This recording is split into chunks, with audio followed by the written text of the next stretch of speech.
et bienvenue pour une vidéo avec une voiture très spéciale. Mais toujours toutes les voitures sur cette chaîne sont toujours spéciales. Aujourd'hui pour une petite test, on a une Aston Martin DBS Superleggera Volante. Et regardez cette image là.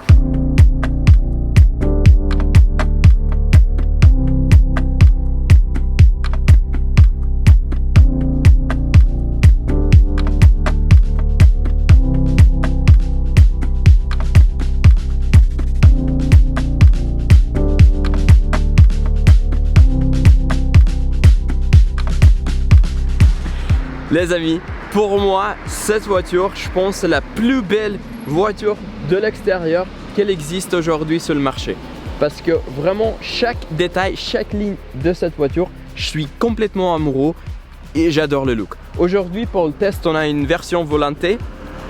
En fait, c'est exactement la même chose que le coupe. En fait, vous avez pas de toit, quoi. Personnellement, pour moi, je préfère la version de coupe parce que je pense que ça ajoute vraiment un look un peu plus agressif que celle-là. Mais quand même, si vous aimez à profiter un peu de le soleil et des bons météos, par exemple, comme aujourd'hui, vous avez bien sûr cette version Volante. Juste pour vous dire 2-3 détails sur l'extérieur, bien sûr, on a des freins carbone céramique. Si je ne me trompe pas, ça c'est une version standard sur la voiture, c'est pas une option ajoutée. Je pense que ça c'est très cool, j'adore quand les marques font des céramiques comme standard, parce que pour une voiture comme ça qui est assez grand, ça c'est une nécessité à 100%. Sur cette voiture là, on n'a pas une plaque carbone à 100%, par exemple les rétros sont en plastique, mais vous pouvez toujours avoir cette option en carbone. Là, ça c'est un grand détail. En fait, vous voyez, ça c'est le bouchon pour ajouter de l'huile. Elle fait en couleur d'or. Ça c'est une extra option. Et je trouve ça c'est très sympa parce que vous pouvez toujours voir ça de l'extérieur. Là, encore un détail très intéressant. Vous avez toutes les badges. Le badge Aston Martin sont faits dans le carbone forgé. Ah, j'adore ça. Et après le Superleggera, là, le petit logo. Et aussi en carbone forgé. Je trouve ça c'est énormément joli. La voiture elle n'est pas trop bas, alors il n'y a pas de lift sur la voiture, mais en fait c'est pas nécessaire. Le lift j'ai roulé là 5 jours avec toutes les deux dames machin. Il faut pas avoir une lift sur cette voiture. Après l'arrière est très spécial. Vous avez une spoiler là en carbone, ça ajoute vraiment une petite touche. Et après le diffuseur avec l'échappement avec lequel je suis complètement amoureux. Le moment où vous démarrez la voiture le matin, même en mode GT, Sport Plus, vous avez une son de orchestra de V12. Vraiment, je pense là on va mettre une petite clip où on va faire des petites rêves avec la voiture, parce que je pense ça il faut attendre. Ça c'est je peux acheter cette voiture juste pour le son, mais vraiment.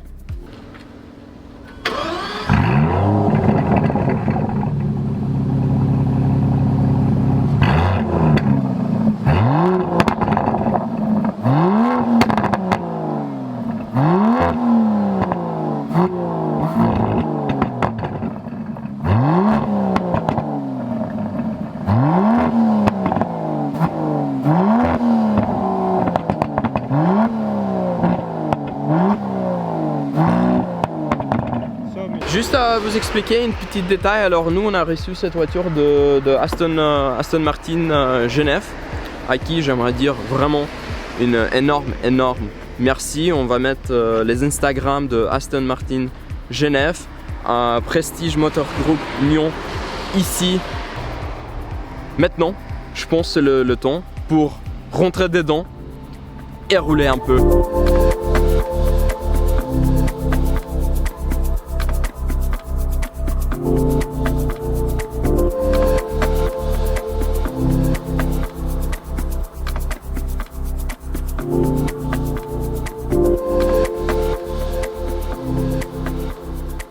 Les amis, le moment où j'ai récupéré la voiture, ils ont dit c'est une super GT. C'est pas une supercar, c'est pas une sport car, c'est une super GT.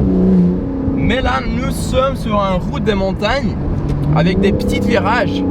Bien sûr sans toit, juste pour vous donner toutes les émotions de cette V12. Et en fait, je peux vous dire que moi, maintenant, j'ai des sensations d'être presque dans une supercar. T'as vu ça?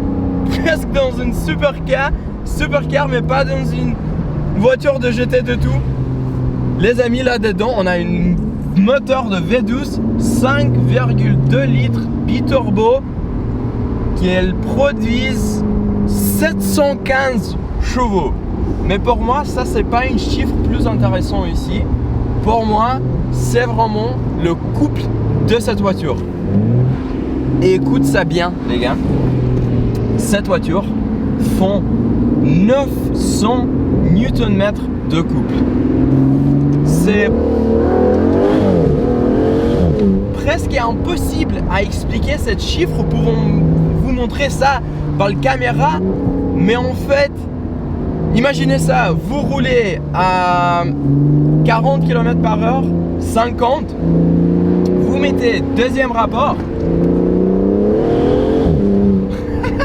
vous mettez vos pieds vraiment au fond et elle commence à voler. Et vous sentez pas le poids de la voiture parce que quand même elles font parce que quand même elle fait 1800 kg. En fait c'est beaucoup pour une voiture comme ça. Mais grâce à cette moteur là, vous pensez que la voiture pèse 30 kg à l'arrière.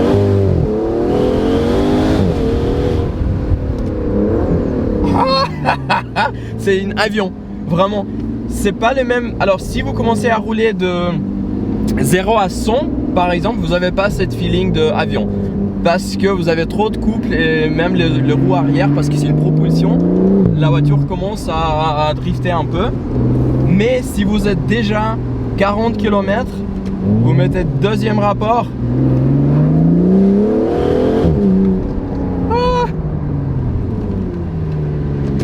Cette moteur là est vraiment génial et ça c'est vraiment quelque chose que ce que je manque dans les nouvelles voitures, même dans les McLaren, même dans les Porsche, etc. C'est des petites moteurs. On a trop de turbo, petites moteurs là, on a une vraie V12. Et vous avez la sensation de conduite, vous avez la sensation de le bruit. Je sais pas si vous attendez ça.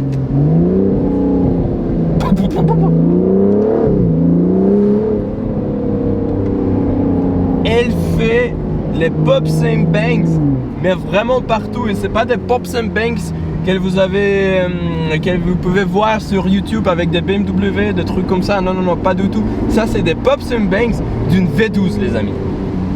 Et pour ça, pour tout ça, vous payez, oui, cher.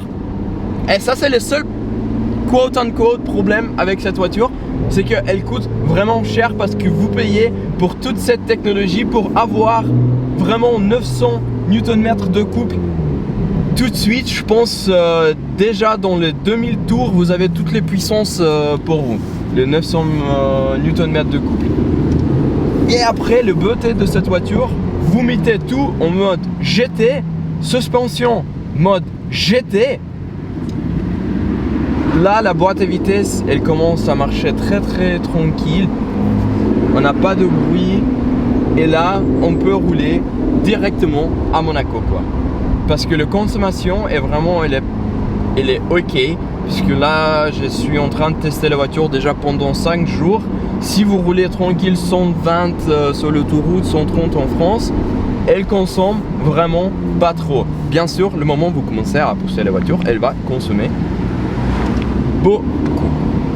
Comme je disais, c'est une propulsion, bien sûr, c'est une Aston. Là, GT, t'attends rien. C'est une 4 places, vous pouvez mettre vos gamins là derrière. On a essayé à mettre de vraies personnes derrière. C'est un peu chaud, honnêtement, c'est un peu chaud pour une vraie personne l'arrière, c'est un peu difficile. Mais après, pour 2 personnes, vous avez suffisamment de place de bagages dans le coffre, même si c'est une volante. Et en plus, si vous êtes 2, vous pouvez mettre toutes vos affaires juste là, juste derrière. Niveau l'intérieur, bon, c'est un peu de Mercedes. Ça, je peux vous dire tout de suite. C'est pas idéal.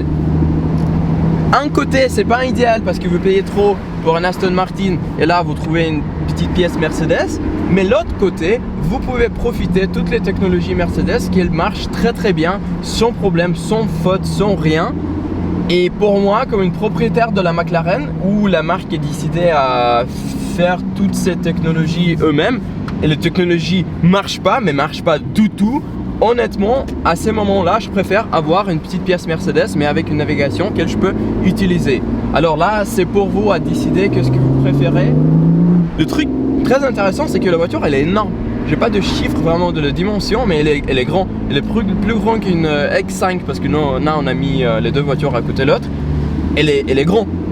Mais au volant, vous n'avez pas de sensation de cette taille du tout. Je sais pas comment Aston il est arrivé à régler ce problème parce que le moteur est énorme et le moteur il est pas vraiment centré quand même. Le moteur il est sur le axe de la roue avant, c'est déjà bien.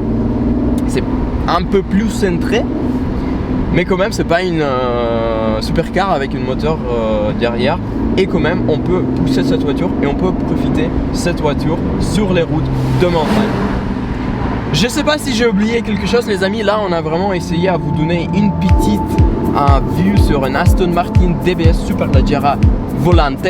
Beaucoup d'aimants, mais ils sont jolis comme la voiture. Comme je disais avant, je trouve que ça c'est vraiment une voiture les plus jolies pour moi sur le marché aujourd'hui. En tout cas les amis, je vous remercie énormément comme toujours pour regarder cette vidéo. N'oubliez pas, mettez une petite like, une petite encore abonné pour notre chaîne, une petite commentaire de qu'est-ce que vous pensez de cette voiture. Et je pense on se retrouve dans la prochaine vidéo. Bye bye.